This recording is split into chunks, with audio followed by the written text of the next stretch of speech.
तारा जी ਜਿਹਦੇ ਪਿੱਛੇ ਪਿੱਛੇ ਆਏ ਸਨ ਤੇ ਉਹ ਫਸਲ ਨੂੰ ਸਪਰੇਅ ਕਰਦਾ ਪਿਆ ਤੇ ਉਹਨਾਂ ਲੋਕਾਂ ਨੂੰ ਉਸ ਜਗ੍ਹਾ ਤੇ ਆਣ ਕੇ ਮਿਲਣਾ ਤਾਂ ਕਿ ਪਤਾ ਲੱਗੇ ਕਿ ਕਿੰਨੀ ਕੁ ਮਿਹਨਤ ਕਰਦੇ ਆ। ਇਹ ਚਰੀ ਫਸਲ ਆ।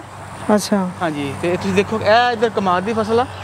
ਇਹ ਵਿੱਚ ਹਲ ਫੇਰਿਆ ਗਿਆ, ਗੋਡੀ ਨਹੀਂ ਕੀਤੀ ਜਾਂਦੀ। ਤੇ ਇਹ ਪਿੱਛੇ ਬਾਗ ਨੇ ਤੇ ਇਹ ਸਪਰੇਅ ਜ਼ਹਿਰੀਲੀ ਵੀ ਹੁੰਦੀ ਹੈ, ਥੋੜਾ ਜਿਹਾ ਬਚ ਕੇ ਜ਼ਰਾ। ਅੱਛਾ ਹਾਂਜੀ ਹਾਂਜੀ। अस्सलाम वालेकुम। ਇਹ ਤੁਹਾਨੂੰ ਮਿਲ ਸਕਦੇ ਅਸੀਂ ਗੱਲ ਕਰ ਸਕਦੇ ਹਾਂ? ਕੀ ਨਾਂ ਜੀ ਆਪਣਾ? ਮੁਹੰਮਦ ਯਾਸੀਨ। ਮੁਹੰਮਦ ਯਾਸੀਨ। ਇਹ ਕਾਹਦੀ ਸਪਰੇਅ ਕਰਦੇ ਪਏ ਹੋ? ਇਹ ਸੁੰਡੀ ਦੀ ਤੇ ਤੇਲੇ ਦੀ। ਸੁੰਡੀ ਦੀ ਤੇ ਤੇਲੇ ਦੀ? ਹਾਂਜੀ। ਤੇਲਾ ਕਿਹਨੂੰ ਕਹਿੰਦੇ ਆ? ਤੇਲਾ ਜੀ ਉੱਤੇ ਪੱਤਾ ਜਿਹੜਾ ਨਾ ਕੱਟ ਜਾਂਦਾ ਹੈ। ਅੱਛਾ ਅੱਛਾ ਅੱਛਾ। ਹਾਂਜੀ ਮੋਰੀ ਕਰ ਜਾਂਦਾ ਅੱਜ। ਅੱਛਾ ਇਹ ਵਿੱਚ ਮੋਰੀ ਕਰ ਜਾਂਦਾ। ਹਾਂ ਇਹ ਮੋਰੀ ਹੋਈ ਵਿੱਚ ਵਾਕਿਆ ਦੇਖੋ ਨਾ। ਇਹ ਮੋਰੀ ਹੋਈ ਹੈ। ਅੱਛਾ ਇਹ ਮੋਰੀ ਤੇਲਾ ਕਰਦਾ ਜਾਂ ਸੁੰਡੀ ਕਰਦੀ ਆ? ਇਹ ਸੁੰਡੀ ਕਰਦੀ ਹੈ ਜੀ। ਅੱਛਾ ਅੱਛਾ। ਇਹ ਜਿਹੜੀ ਸਪਰੇਅ ਕਰਦੇ ਹੋ? ਇਹ ਸੁੰਡੀ ਜਿਹੜੀ ਹੈ ਇਹ ਪੱਤਾ ਵੀ ਇਸ ਤਰ੍ਹਾਂ ਖਾਂਦੀ ਹੈ। ਅੱਛਾ ਕੋਈ ਸਾਈਡ ਤੋਂ ਪੱਤਾ। ਅੱਛਾ ਇਹ ਫਸਲ ਤੁਹਾਡੀ ਹੈ ਕਿ ਜ਼ਿਮੀਂਦਾਰ ਦੀ ਹੈ? ਇਹ ਜ਼ਿਮੀਂਦਾਰ ਦੀ ਹੈ। ਤੇ ਤੁਸੀਂ ਕਿਸ ਤਰ੍ਹਾਂ ਕੰਮ ਕਰਦੇ ਹੋ? ਮਿਹਨਤ ਮਜ਼ਦੂਰੀ ਸਿਰਫ। ਮਿਹਨਤ ਮਜ਼ਦੂਰੀ। ਤੇ ਮਤਲਬ ਇੱਕ ਦਿਨ 'ਚ ਤੁਸੀਂ ਕਿੰਨੀ ਸਪਰੇਅ ਕਰ ਲੈਂਦੇ ਹੋ? ਇਹ ਕੋਈ 10-12 ਟੈਂਕੀਆਂ। 10-12 ਟੈਂਕੀਆਂ? ਹਾਂਜੀ। ਇੱਕ ਖੇਤ ਜਿਹੜਾ 1 ਏਕੜ ਜ਼ਮੀਨ ਆ ਉਹਨੂੰ ਕਿੰਨੀਆਂ ਟੈਂਕੀਆਂ ਲੱਗਦੀਆਂ ਨੇ? ਉਹਨੂੰ ਜੀ 4 ਟੈਂਕੀਆਂ ਲੱਗਦੀਆਂ ਨੇ। ਅੱਛਾ। ਇਹ ਦਵਾਈ ਕਿੱਥੋਂ ਲੈਂਦੇ ਹੋ? ਦਵਾਈ ਜ਼ਰਾਅਤ ਵਾਲੇ ਜ਼ਿਮੀਂਦਾਰੀ ਲੈਂਦੇ। ਉਹ ਦੱਸਦੇ ਕਿਆ ਦਵਾਈ ਇਸਤੇਮਾਲ ਕਰਨੀ ਹੈ? ਹਾਂਜੀ। ਤੇ ਤੁਸੀਂ ਕੋਈ ਮਾਸਕ ਨਹੀਂ ਪਾਇਆ? ਇਹ ਸਪਰੇਅ ਨਾਲ ਤਾਂ ਕਈ ਦਫਾ ਬੰਦੇ ਮਰ ਜਾਂਦੇ ਨੇ। ਨਹੀਂ ਉਹ ਕਿ ਜਿਹੜੀ ਜ਼ਿਆਦਾ ਜ਼ਾਲਮ ਹੁੰਦੀ ਹੈ ਨਾ ਉਹ ਉਹਦੇ ਲਈ ਪਾ ਲਈਦਾ ਮਾਸਕ। ਅੱਛਾ ਮਾਸਕ ਪਾਈਦਾ। ਮਾਸਕ ਪਾਈਦਾ ਚਾਦਰ ਬੰਨ ਲਈ ਦੀ ਹੈ? ਨਹੀਂ ਮਾਸਕ ਰੱਖੀ ਦਾ। ਅੱਛਾ ਅੱਛਾ। ਜੁਮਾ ਸੀ ਨਾ ਤੇ ਫਿਰ ਤਾਰਿਆ ਘਰ ਰੱਖਿਆ ਸੀ ਤੇ ਫਿਰ ਨਾ ਜੁਮਾ ਪੜ੍ਹ ਕੇ ਜਦੋਂ ਆਇਆ। ਤੇ ਬੱਚੇ ਕਿੰਨੇ ਜੇ?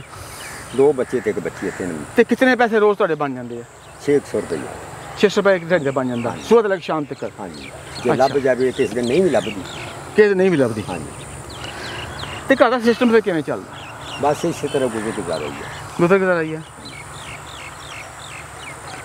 ਸ਼ੁਰੂ ਤੋਂ ਤੁਸੀਂ ਸਪਰੇਅ ਕਰਦੇ ਆਏ ਜੀ? ਹਾਂਜੀ ਕਾਫੀ ਸਾਲਾਂ ਤੋਂ। ਕਿੰਨੇ ਸਾਲਾਂ ਤੋਂ? ਤਕਰੀਬਨ 12-13 ਸਾਲ ਹੋ ਗਏ। 12-13 ਸਾਲ ਲੱਗੀ ਹੈ ਨਾ। ਉਸ ਤੋਂ ਪਹਿਲੇ ਕੀ ਕਰਦੇ ਸੀ? ਇਹ ਤੁਹਾਨੂੰ ਦੱਸਿਆ ਕੋਈ थोड़ी बहुत ਜ਼ਮੀਨ के ਜ਼ਿਮੀਂਦਾਰ को कोई से ठेके ਤੇ ਲੈ ਲਈ तो फसल। थोड़ी आवाज़ अच्छी तरह है। हाँ जी। तो ਉਹਦੇ ਨਾਲ ਇਹ ਹੈ ਕਿ ਕੁਛ ਉਹਦੇ ਨਾਲ ਮਦਦ ਕਰਾ ਦਿੱਤੀ। ਅੱਛਾ। ਕੁਛ ਇਹ ਹੈ ਕਿ ਅੱਲਾ ਦੇ ਫਜ਼ਲ ਕਰਮ ਨਾਲ ਉਹਦਾ ਦੂਸਰਾ ਕੰਮ ਜਿਹੜਾ ਸੀ ਉਹ ਸੈੱਟ ਹੋ ਜਾਂਦਾ ਸੀ। ਅੱਛਾ ਅੱਛਾ ਅੱਛਾ। ਉਹਦੇ ਨਾਲ ਪਾਣੀ ਛਾਣੀ ਲਵਾ ਦੇਣਾ, ਉਹਦਾ ਖਾਦ ਬੰਨਾ ਕਰਾ ਦੇਣਾ, ਕਈ ਕੁਆੜੀ ਦਾ ਕੰਮ। ਮਤਲਬ ਹੈ ਕਿ ਇਸ ਮਿਹਨਤ ਨਾਲ ਤੁਹਾਡਾ ਘਰ ਦਾ ਚੱਲਦਾ ਸੈਕਟਰ ਥੋੜਾ ਬਹੁਤ ਚੱਲਦਾ। ਤੇ ਜਿਹੜਾ ਕਰੋਨਾ ਵਾਇਰਸ ਆਇਆ ਵਾ ਇਹ 'ਚ ਤੁਸੀਂ ਮੁਤਾਸਰ ਹੋਏ ਹੋ? ਤੁਹਾਡਾ ਕਾਰੋਬਾਰ ਵੀ ਮੁਤਾਸਰ ਹੋਇਆ? ਸਾਡੇ ਤੇ ਬੜਾ ਫਰਕ ਪਿਆ। ਕਿੱਦਾਂ? ਸਾਡੇ ਤੇ ਫਰਕ ਇਹ ਹੈ ਕਿ ਅਸਲ ਕਾਫੀ ਚੀਜ਼ਾਂ ਨੇ ਕਿ ਜਦੋਂ ਸ਼ਹਿਰ ਬੰਦ ਹੋ ਜਾਂਦਾ ਹੈ ਨਾ। ਹਾਂਜੀ। ਤੇ ਫਿਰ ਉਹ ਮਕਸਦ ਨਹੀਂ ਲਿਆ ਕੇ ਤੇ ਸ਼ਹਿਰੋਂ ਨਹੀਂ ਮਿਲਦੀ ਨਹੀਂ ਸ਼ਹਿਰੋਂ ਮਿਲਦੀ। ਠੀਕ ਹੈ ਠੀਕ ਹੈ। ਹਾਂਜੀ ਅੱਛਾ। ਉਹ ਸ਼ਹਿਰੋਂ ਮਿਲਦੀ ਹੈ। ਹਾਂਜੀ। ਤੇ ਬੱਚੇ ਪੜ੍ਹਦੇ ਨੇ? ਬੱਚੇ ਪੜ੍ਹਦੇ। ਇਹ ਵਜ਼ਨ ਇੰਨਾ ਚੁੱਕ ਕੇ ਹਾਂਜੀ ਤੇ 5-6 ਘੰਟੇ ਕੰਮ ਕਰਨਾ, ਸਪਰੇਅ ਕਰਨੀ ਬੜਾ ਮੁਸ਼ਕਿਲ ਹੈ। 21 ਕਿਲੋ ਪਾਣੀ ਪੈਂਦਾ ਜੀ। ਅੱਧਾ ਮਣ? ਹਾਂਜੀ 21 ਕਿਲੋ ਦਾ ਪਾਣੀ ਹੈ। 4.5 ਕਿਲੋ ਦਾ ਆਪਣਾ ਪਸੀਨੋ ਪਸੀਨੀ ਹੋ ਕੇ ਰਿਜ਼ਕੇ ਹਲਾਲ ਕਮਾ ਕੇ ਫਿਰ ਆਪਣੇ ਬੱਚਿਆਂ ਸੇ ਲੈ ਕੇ ਜਾਣਾ, ਫਿਰ ਬੱਚਿਆਂ ਨੂੰ ਪੜਾਉਣਾ ਵੀ। ਹਾਂਜੀ। ਤੇ ਰਿਜ਼ਕੇ ਹਲਾਲ 'ਚ ਬੜੀ ਬਰਕਤ ਆ। ਹਾਂਜੀ। ਕਦੇ ਮਹਿਸੂਸ ਹੋਇਆ ਕਿ ਜਿਹੜੇ ਤੁਸੀਂ ਮਿਹਨਤ ਨਾਲ ਕਮਾਉਂਦੇ ਹੋ ਕਿਸੇ ਅੱਗੇ ਹੱਥ ਨਹੀਂ ਫੈਲਾਉਂਦੇ ਤੇ ਕਿੰਨਾ ਸਕੂਨ ਮਿਲਦਾ? ਬੜਾ ਸਕੂਨ ਹੈ। ਬੜੀ ਅੱਲਾ ਦੀ ਰਹਿਮਤ ਹੈ। ਬੜੀ ਅੱਲਾ ਦੀ ਰਹਿਮਤ ਆ। ਦੇਖੋ ਕਹਿੰਦੇ ਬੜੀ ਅੱਲਾ ਦੀ ਰਹਿਮਤ ਆ। ਅੱਛਾ ਦੱਸੋ ਤੁਹਾਡੀ ਨਜ਼ਰ ਦੇ ਵਿੱਚ ਇਹਦੀ ਜ਼ਿੰਦਗੀ ਹੈ ਕੀ ਚੀਜ਼ ਆ?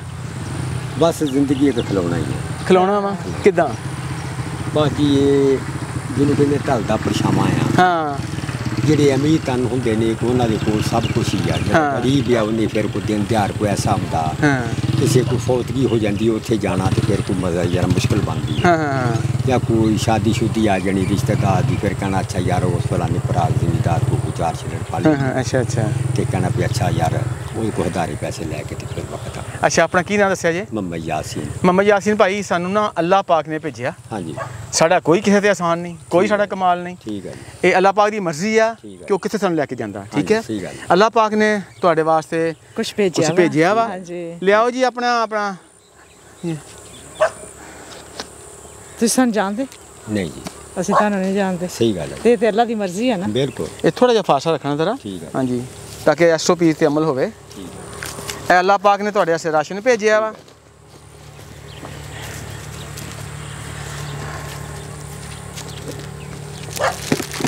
ਐਵੇਂ ਜੀ ਅੱਲਾਹ ਪਾਕ ਨੇ ਤੁਹਾਡੇ ਵਾਸਤੇ ਸੂਟ ਭੇਜਿਆ ਵਾ।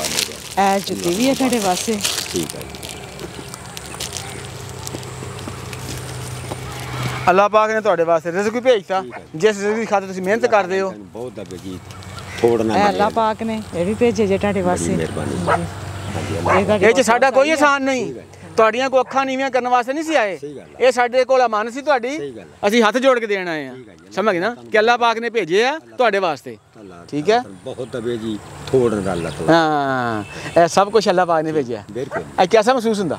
ਬੜੀ ਅੱਲਾ ਦੀ ਕਰਨਵਾ, ਬੜਾ ਦਿਲ ਖੁਸ਼ ਹੋ ਗਿਆ ਜੀ। ਦਿਲ ਖੁਸ਼ ਹੋ ਗਿਆ।